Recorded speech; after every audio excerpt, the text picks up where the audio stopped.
4 बच्चे थे और एक बेटी थी। तो बेटी को वो काम चलाओ प्यार करती थी, काम चलाओ। जैसे बहुत सी औरतें ऐसी होती है कि अरे ये तो बेटी है इसको छोड़ो, लेकिन बेटों को ज्यादा प्यार करती थी। लेकिन ऐसा कुछ नहीं है। आज की तारीख में ये माँ बाप के लिए बेटी भी वही है और बेटा भी वही है। सबसे ज्यादा अगर आपको करना चाहिए मेरे ख्याल से तो बेटी से प्यार करना चाहिए। बताओ क्यों? क्योंकि हम पराए देश की चिड़िया है, ना जाने कब उड़ जाएंगे। बेटा तो तुम्हारी छाती पे सारी जिंदगी रहेगा। तो 4 बेटे थे और एक बेटी थी। शादी करके बेटी घर चली जाती है और 4 बेटे उनके घर पे रहते हैं, क्योंकि चारों के लिए माँ ने कोठी अलग अलग बनाई। ये नहीं है कि माँ ने किसी के लिए कम किया। और चारों की बहू लाई। जब चारों की बहू आई तो एक बोली कि भाई 1 महीना तू रखेगी, 1 महीना तू रखेगी, 1 महीना तू रखेगी, 1 महीना रखेगी। 4 महीने बच गए। लेकिन बेटी का नंबर आया। बेटी ने ये बोला कि आप 1 महीना इसको रखोगी, उसको रखोगी। देखिए ऐसा कुछ नहीं है। मेरी माँ ने आपको सब कुछ दिया है। आप चाहे बड़ी वाली रखे, चाहे छोटी वाली रखे, चाहे कैसे भी रखे, लेकिन मेरी माँ को अच्छी तरह से रखो, बेटी का कहना था। क्योंकि 6 महीने बाद एक बारी, साल में 2 बार बेटी आती है, एक सनुरल पे और एक दोज पे। तीसरी बार तो ऐसा है कि कभी कोई बात हो गई तो चली जाती है, नहीं तो किसके पास टाइम? किसी के पास टाइम नहीं है। आजकल कथा कीर्तन कराते हो, उसमें टाइम नहीं है सुनने के लिए, तो कौन किसके पास जाएगा? उसके बाद माँ ताई बीमार हो जाती है। चारों बेटों की माँ बीमार हो जाती है बहुत ज्यादा। तो वो एक एक करके पड़ोसी जैसे बोल देते कि भाई तेरी ताई बीमार हो रही है, चल इसके बेटों पर फोन कर देते।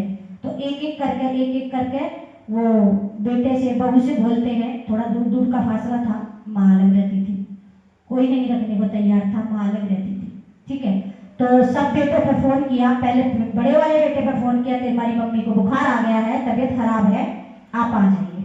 तो उन्होंने कह रहे भाई मेरे पास समय नहीं है, मेरे मरीजों की बहुत लाए।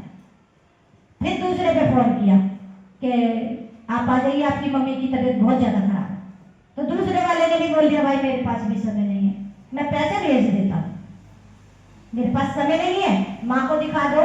अब एक बात बताइए, पड़ोसी इतना ही तो कर सकता है कि आपको कॉल कर रहा है, ये तो नहीं कर सकता है पड़ोसी उठा के आपको ले जाए, क्योंकि पड़ोसी के भी बच्चे हैं भाई, पड़ोसी भी काम करने वाला है। पड़ोसी इतना ही कर सकता है, इतना ही फर्ज पूरा कर सकता है पड़ोसी कि आपको कॉल कर रहा है कि आपकी मम्मी बीमार है। ये नहीं कर सकता पड़ोसी को उठा के अस्पताल में ले जाए, वो तो आपको देखना है कि आप कितना प्यार करते हो। उसने भी मना कर दिया। फिर तीसरे पे आ गई बात।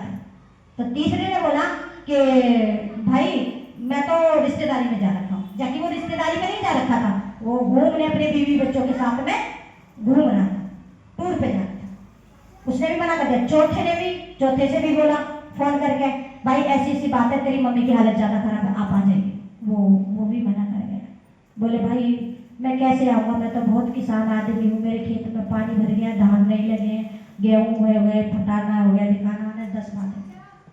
बोली ताई तेरे घर में 4 बेटे हैं, चारों बेटों में कोई आने को तैयार नहीं है, आप क्या करूं? तब उन्होंने ताई ने बोला आप मेरी बेटी को कॉल कर। उन्होंने अपनी बेटी को कॉल किया। तो बेटी जैसे भी कपड़े पहने हुई थी वैसे ही बन के चली आई। आज के जमाने में ये बोल देते बेटी को इतना दे दिया, और बहू को भी बेटी समझना चाहिए, लेकिन हम तो समझ रहे हैं, आप समझ रहे हो हमें कि हम आपकी बहू है या बेटी है। एक हाथ से ताली कभी नहीं बजती है, दोनों से बजती है। क्योंकि जितना प्यार आप बेटी को करती हो उतना ही बहू को करके दिखाओ, क्यों नहीं बनेगी? बनेगी। लेकिन क्या हुआ, जब बेटी वहां से भगी चली आई, बेटी ने अपनी माँ को उठाया, अस्पताल में ले गई और पैसा खर्च करवाया। इलाज करवाने के बाद माँ खत्म हो गई। जो भी करना था सब बेटी ने किया। जब बेटी इतनी परेशानी में माँ की सेवा कर रही है अस्पताल में, तो उस अपने साथ ही लेके जाए, तुम्हारे पास थोड़ी लेके आए। जब नाम उसका हुआ तो तुम्हारे पास थोड़ी लेके आएंगे, वो अपने पास ही लेके, वो अपनी ससुराल में लेके चली। सब कुछ उसने अपनी ससुराल में ही किया। तो इसको कहते हैं तुम कितनी भी कोठी बंगले जहाज खरीद के दे देना बहू और बेटे को, अगर वो तुम्हारे हो जाए तो बता देना। क्योंकि देखो बेटे वाली तो मैं भी हूँ, मेरे भी एक बेटा है, ना जाने कैसी आएगी कैसी नहीं आएगी, मुझे अभी से डर लगता है। लेकिन बेटा मेरा बहुत अच्छा है, ऐसी बात नहीं है, मैं बुराई नहीं करूंगी। मैं उसको, आज के जमाने में कौन चप्पल जूते खाता है, लेकिन मैं मारती हूँ। मेरा बेटा बहुत अच्छा है, बहुत मारती हूँ। सबने देखा, मेरी संगत जितनी है सबने देखा, ज्यादातर तो इन्होंने ही देखा है। मैं इतना मारती हूँ अपने बेटे को, ये भी नहीं देखती कि चप्पल ले रखी, डंडा ले रखी, ले मेरे बेटा नीचे नहीं, कुछ नहीं कहता। बहुत अच्छा आज के टाइम में, आज के टाइम में जवाब नहीं सुनते हैं लोग, मारने की तो बहुत दूर की बात है। इसलिए मैं कहती हूँ भोले बाबा से, अगर आपने कोई भी भगवान कोई भी हो, चाहे कान्हा जी हो, बालाजी हो, भोले बाबा हो, जो भी हो, आप मन में मानते हो तो सबसे पहले जो भी बनाया है आप उनको दे दी जाना। बाकी उनके खुले भंडार है आपके घर में, किसी चीज की कमी नहीं छोड़ेंगे। और दूसरी बात, बुरा कभी मत सोचना किसी के बारे में। अगर सामने वाला बुरा सोच रहा है, सोचने तो कोई बात नहीं, उसी पे छोड़ देना। क्यों कि भाई अब मैंने तेरे सवाल तेरे पास आ चुकी हूँ और तू ही जानता है, मैं नहीं करूंगी। बाकी वो अपने आप ही नैया पार करता है। और एक की नहीं, सबकी करिए। पहले शिव चर्चा कौन करवाता था बताइए? भाग्य बिहार में होती थी ना, और आज देखिए हर घर में शिव चर्चा होती है।